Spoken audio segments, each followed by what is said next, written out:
The Second World War was fought across oceans and continents, but the true theater of the conflict lay in the factories of the American Midwest and the ideologies of the Axis powers. The ultimate defeat of Japan and Nazi Germany was not merely a conquest of territory, but a comprehensive, systemic demolition of their core beliefs, that sheer spiritual will, military zeal, and perceived racial superiority could overcome the integrated power of modern industrial democracy. This is the history of that ideological collapse, traced through the horrific attrition of the Pacific jungle, the material shock of the Normandy beaches, and the surprising psychological battlefield waged behind the barbed wire of American prisoner of war camps. Part I: The Pacific Crucible, Guadalcanal and the Collapse of Japanese Spiritual Power.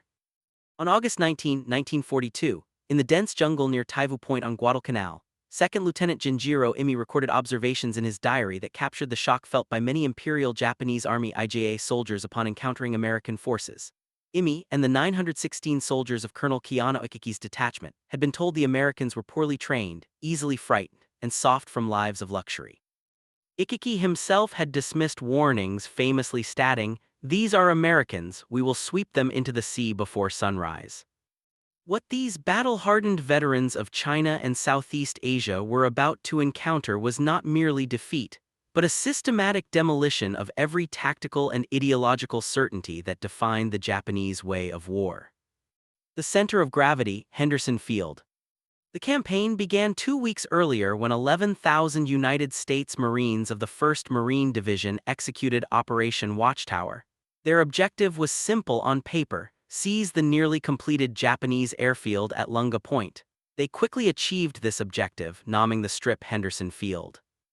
The Japanese High Command failed to grasp that this single airfield had become the center of gravity for the entire Pacific campaign, enabling air superiority during daylight hours and anchoring the American supply chain. The initial American position was immediately precarious.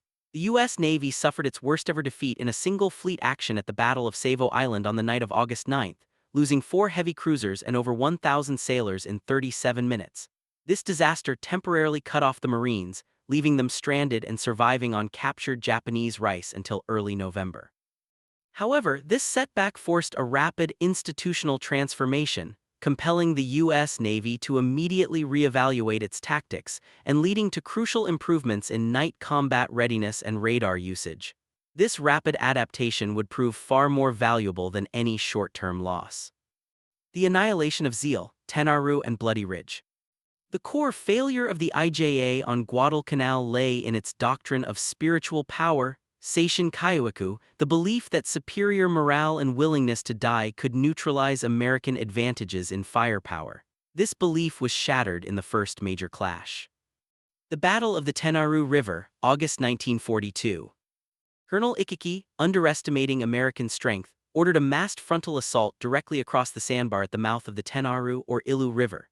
He ran directly into a killing zone prepared by Marines using a modern combined arms defense. The Japanese night attack, screaming battle cries, was shredded by overwhelming, sustained machine gun fire and anti-tank guns loaded with canister rounds. The psychological impact was immediate. The IJA forces expected to fight other infantry in darkness where their Bushido spirit would triumph.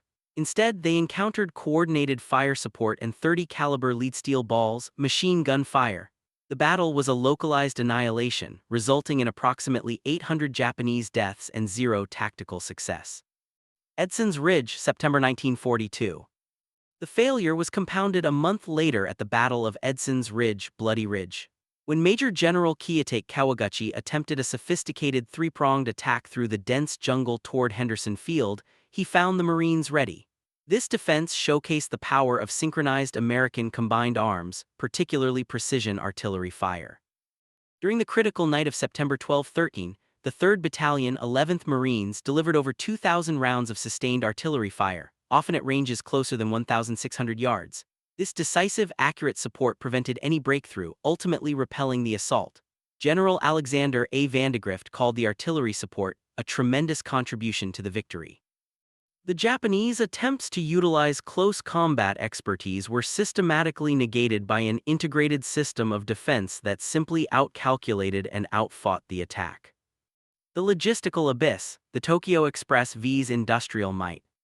The final and most decisive factor was the logistical asymmetry between the two nations, which Guadalcanal exposed and magnified.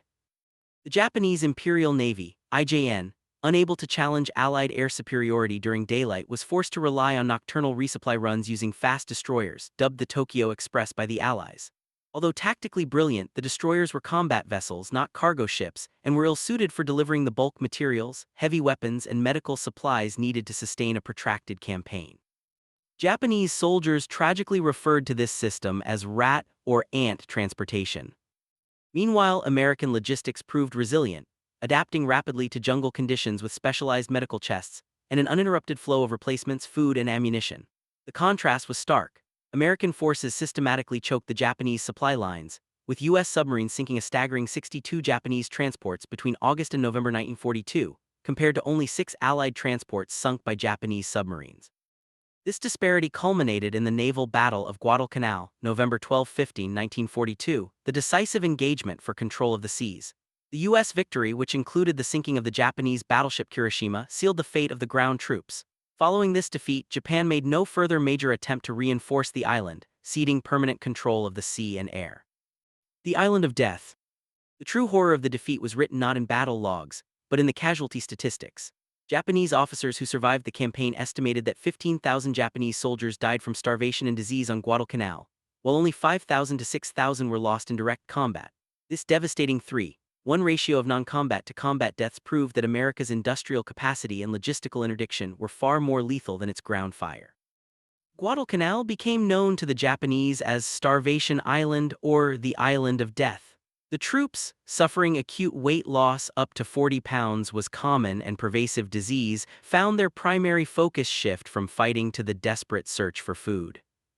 The final act was Operation Key, the brilliant Japanese evacuation of the tattered remnants of the 17th Army in early February 1943. While 10,652 men were saved, the command issued a final, desperate instruction to those too sick or wounded to move, kill themselves to uphold the honor of the Imperial Army. Guadalcanal was officially declared secure on February 9, 1943. The psychological damage was complete. Guadalcanal was Japan's first major ground defeat and forced an irreversible shift in strategic posture.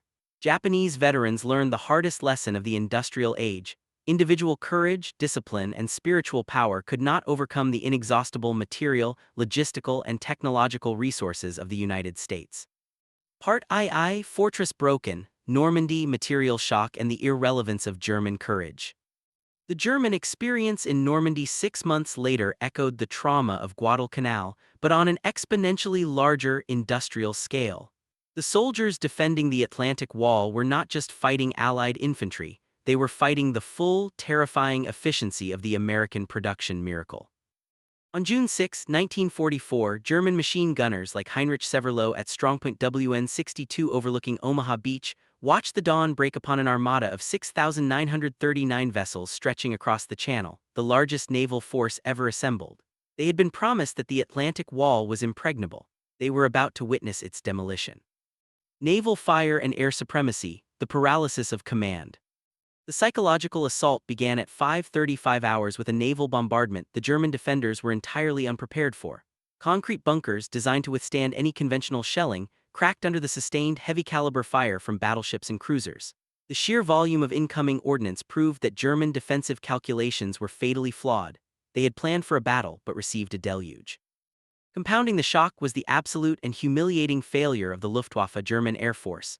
While the Allies flew 14,674 sorties on D-Day, the Luftwaffe could muster only a handful of fighters. The famous run by Joseph Priller, who strafed Sword Beach with only his wingman before fleeing from overwhelming Allied fighter cover, symbolized the German impotence in the air. This air supremacy was not a luxury. It was the foundation of Allied logistics and the ultimate paralysis of the German response. German command and control were instantly shattered. Field Marshal Erwin Rommel, the architect of the coastal defenses, was absent, having returned to Germany to celebrate his wife's birthday, under the assurance of poor weather. More critically, Hitler had maintained personal control over the movement of armored reserves. General Hans von Luck, commanding the 21st Panzer Division, requested permission to attack paratroopers immediately after the initial landings, but the response was paralysis. "Do not move until the situation clarifies." When Hitler finally authorized the release of 2 reserve panzer divisions at 4:00 p.m., 12 hours after the request, the moment to counterattack on the beaches was gone. The few armored units that did move, like the 21st Panzer Division, were immediately illuminated by parachute flares and subjected to devastating, perfectly accurate fire from destroyers offshore, leading them to withdraw. Rommel's fears that Allied air power would make it impossible to move forces from the interior were proven disastrously correct. The industrial impossibility. For the German soldier in the foxhole, the experience was one of constant material shock. No matter how many Americans fell, more appeared. Every destroyed landing craft was replaced, and every silenced machine gun nest was obliterated by naval gunfire that seemed unlimited. The logistics war was the deciding factor. Ammunition, forward German positions calculating supplies for a 3-day limited assault, exhausted their ammunition within hours against the overwhelming scale of the invasion. By the afternoon of D-Day, German artillery was rationed to only a few shells per gun per day, while American destroyers fired hundreds of shells at single targets. Interdiction: German reinforcements attempting to reach Normandy faced complete air interdiction. Every road and bridge was under constant Allied fighter-bomber attack. The elite 2nd SS Panzer Division, Das Reich, stationed near Toulouse, took 17 days to reach Normandy, a journey that should have taken 3 days, losing 30% of its vehicles to air attack without ever engaging ground troops. Consumption: within days of D-Day, the Allies were landing 15,000 tons of supplies daily. This single-day consumption rate exceeded what the entire German army in Normandy consumed in a week. The grinding destruction in the Falaise pocket. The relentless pressure culminated in Operation Cobra, July 1944, and the subsequent catastrophe of the Falaise pocket, August 1221. The preparatory bombardment for Cobra involved 1,500 heavy bombers dropping over 4,100 tons of bombs in a concentrated area. General Fritz Bayerlein, commanding the Panzer Lehr Division, reported simply, "My division is annihilated." The psychological effect on the survivors is indescribable. They are no longer soldiers but broken men. The Falaise pocket became the graveyard of Army Group B. Approximately 10,000 Germans died, and 50,000 were captured in the pocket, leaving behind hundreds of tanks and thousands of vehicles. Allied investigators estimated that over 500 tanks and assault guns were lost in the pocket alone. Roads were carpeted with dead horses and burning vehicles, a scene of apocalyptic destruction so complete that many surviving soldiers preferred immediate captivity to certain death. The final accounting revealed the chasm of industrial disparity. German forces suffered approximately 320,000 casualties in Normandy, 30,000 killed, 210,000 captured, and lost virtually all their armor in France. Allied losses were far lower and were immediately replaced by the massive output of the American arsenal of democracy. Part III: The Final Battleground, Shattering Nazi Ideology with Kindness. The ideological war did not end on the battlefield. For the 425,000 German prisoners of war POWs, interned in over 700 camps across the United States, the final, most subversive form of American warfare began.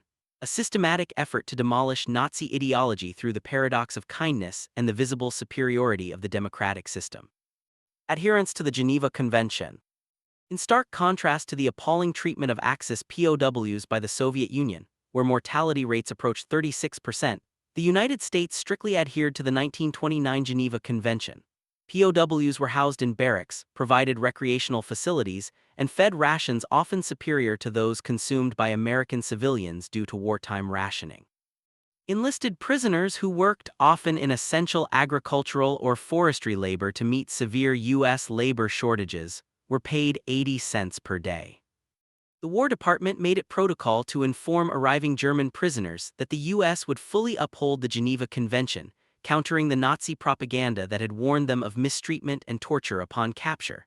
This policy was rooted in the moral authority the U.S. sought to project, providing the necessary care and environment for their sworn enemies. The ideological paradox of Jim Crow. Yet within the American system, an astounding paradox unfolded that ironically served as one of the most powerful psychological tools against Nazi racial ideology. While the German POWs were treated with dignity and protected by international law, Black American soldiers serving the same country were subjected to the humiliating, institutionalized racism of Jim Crow segregation. In 1944, Corporal Rupert Trimmingham and other black soldiers traveling through the Deep South were forced to eat in a lunchroom kitchen, while German POWs, accompanied by their guards, sat at the tables, had their meals served, talked, smoked, in fact had quite a swell time. Trimmingham wrote a scathing letter asking, "Are these men, sworn enemies of this country, are we not American soldiers? Then why are they treated better than we are?" This preferential treatment, which included providing POWs with white latrines and water fountains, was profoundly offensive to black troops.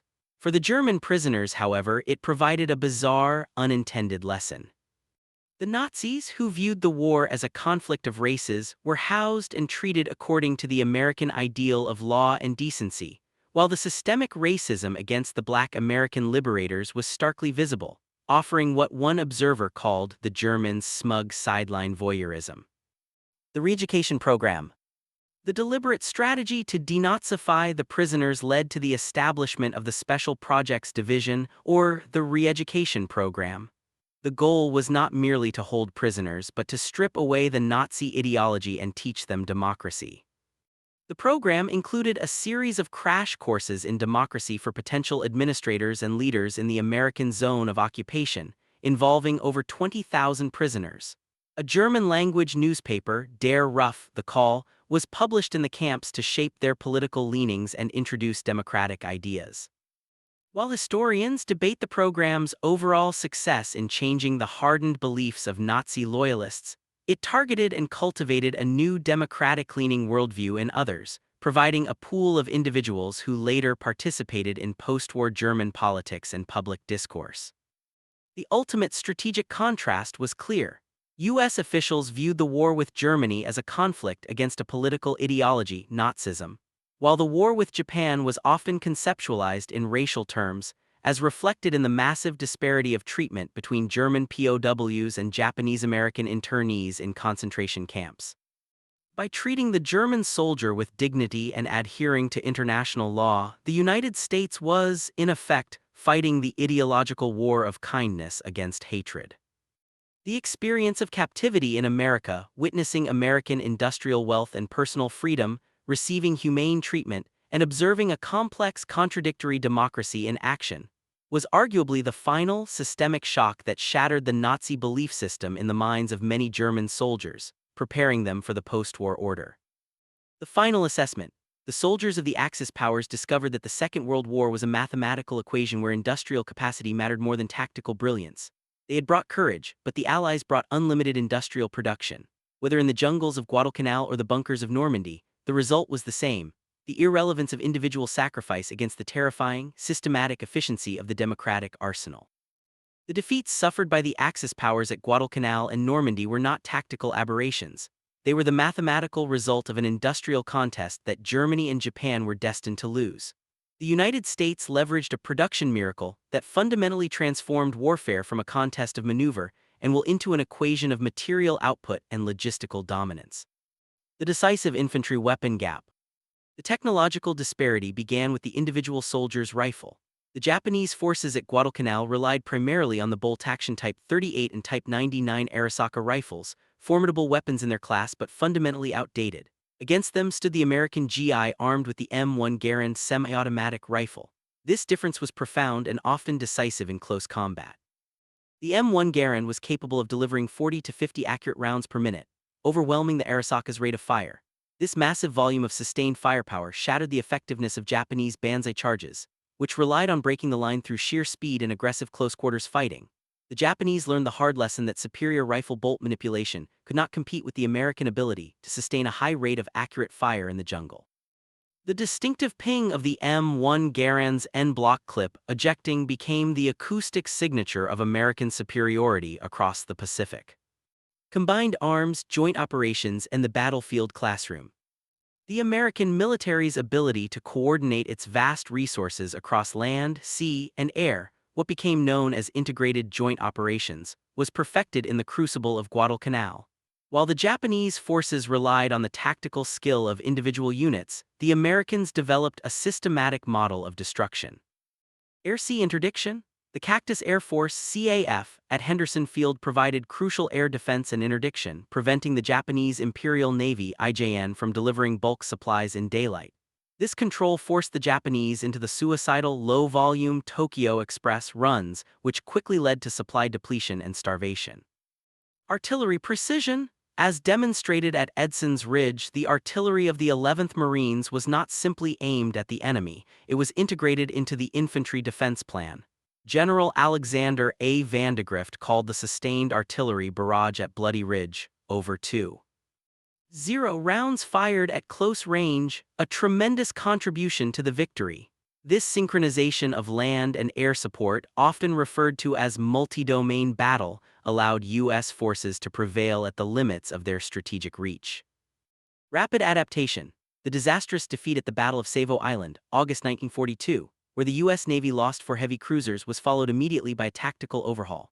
The Navy rapidly improved its radar usage and night combat readiness, allowing for a preemptive strike just 2 months later at the Battle of Cape Esperance, October 1942. Guadalcanal was a classroom for the U.S. services, fostering the interoperability necessary for victory. The consequence of this material and doctrinal gap was systemic German and Japanese defeat. By November 1942, the naval battle of Guadalcanal marked the decisive moment in the struggle, with the U.S. Navy sinking the Japanese battleship Kirishima. The IJN was thereafter unable to replace its losses, while American industrial capacity allowed the U.S. Navy to not only replace its losses but to grow stronger each month. Rommel's prophecy and the German collapse. In the European theater, the German military had developed a similar material shock on D-Day. Field Marshal Erwin Rommel, having directed the strengthening of the Atlantic Wall, had correctly foreseen that Allied air superiority would paralyze any German counterattack.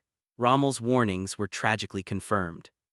Air interdiction. Allied air forces systematically bombed German supply lines, artillery batteries, and infrastructure in the months leading up to the invasion. This air dominance ensured that German armored reserves, like the 2nd SS Panzer Division des Reich, were unable to reach the front, suffering massive attrition from the air before ever engaging Allied ground forces. Rommel's fear that air interdiction would make it impossible to move forces was the fatal truth of the Normandy campaign. The Falaise killing grounds. The destruction culminated in the Falaise pocket in August 1944.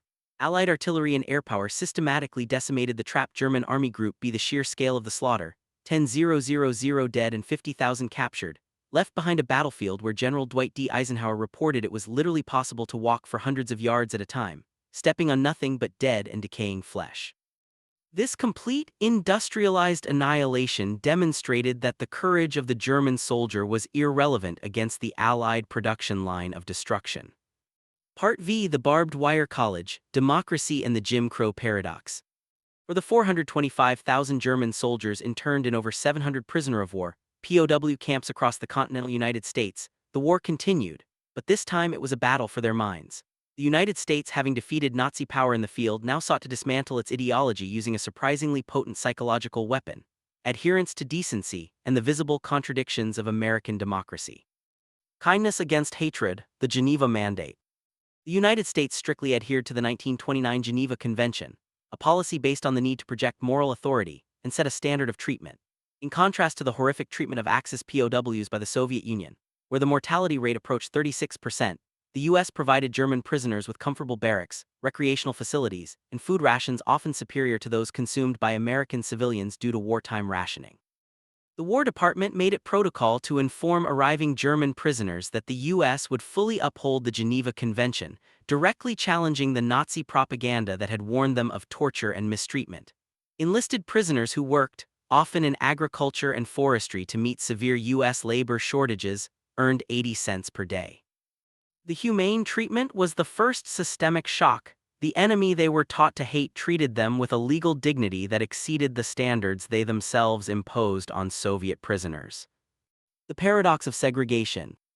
Yet this moral high ground was undermined by an astonishing, pervasive hypocrisy: the institutionalized racism of Jim Crow segregation, which often elevated the captured Nazi enemy above Black American soldiers fighting for the Allied cause.